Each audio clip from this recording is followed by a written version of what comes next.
అనుదిన బైబుల్ ఆదికాండము 6వ అధ్యాయము. నరులు భూమి మీద విస్తరింపనారంభించిన తరువాత కుమార్తెలు వారికి పుట్టినప్పుడు దేవుని కుమారులు నరుల కుమార్తెలు చక్కని వారిని చూచి వారందరిలో తమకు మనసు వచ్చిన స్త్రీలను వివాహము చేసుకొనిరి. అప్పుడు యెహోవా, నా ఆత్మ నరులతో ఎల్లప్పుడూ వాదించదు, వారు తమ అక్రమ విషయములో నరమాత్రులై ఉన్నారు. అయినను వారి దినములు 120 ఏండ్లగును. ఆ దినములలో నెఫీలులను వారు భూమి మీద నుండిరి, తర్వాతను ఉండిరి. దేవుని కుమారులు నరుల కుమార్తెలతో పోయినప్పుడు వారికి పిల్లలను కనిరి.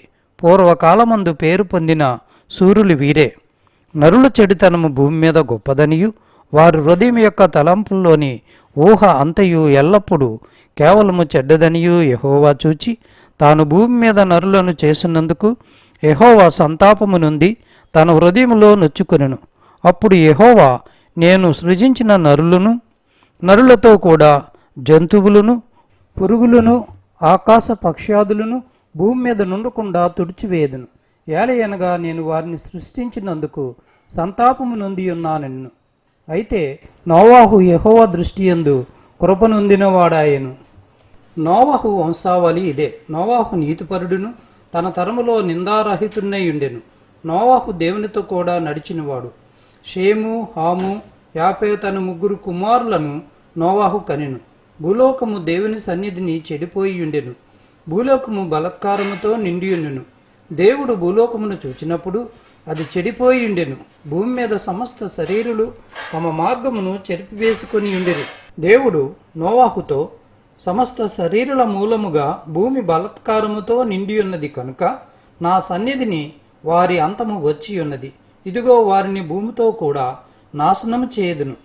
చితిసార కుమ్రానుతో నీ కొరకు వాడను చేసుకొనుము. అరల పెట్టి ఆ వాడను చేసి లోపటను వెలుపటను దానికి కీలు పూయవలను. నీవు దాన్ని చేయవలసిన విధమిది. ఆ ఓడ 300 మూరల పొడుగును, 50 మూరల వెడల్పును, 30 మూరల ఎత్తును గలదై ఉండవలెను. ఆ ఓడకు కిటికీ చేసి పైనుండి మూరడు కిందికి దాన్ని ముగించవలెను. ఓడ తలుపు దాని ప్రక్కన ఉంచవలెను. క్రింది అంతస్తు, 2వ అంతస్తు, 3వ అంతస్తు గలదిగా దాన్ని చేయవలెను. ఇదిగో నేనే జీవవాయువు గల సమస్త శరీరులను ఆకాశము క్రింద నుండకుండా నాశనము చేయుటకు భూమి మీదికి జల ప్రవాహము రప్పించుచున్నాను. లోకమందున్న సమస్తమును చనిపోవును. అయితే నీతో నా నిబంధన స్థిరపరచుదును. నీవును నీతో కూడా నీ కుమారులను, నీ భార్యయు, నీ కోడండ్రును ఆ ఓడలో ప్రవేశింపవలెను.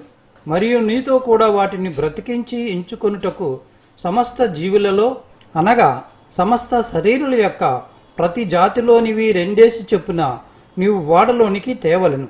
వాటిలో మగదియు ఆడిదియు నుండవలెను.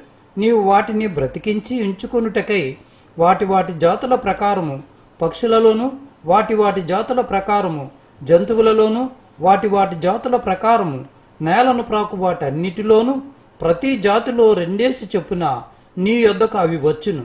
మరియు తినుటకు నానా విధములైన ఆహార పదార్థములను కూర్చుకొని నీ దగ్గర ఉంచుకొను. అవి నీకును వాటికిని ఆహారమగునని చెప్పాను. నోవాహు అట్లు చేసెను. దేవుడు అతని ఆజ్ఞాపించిన ప్రకారము యావత్తూ చేసెను.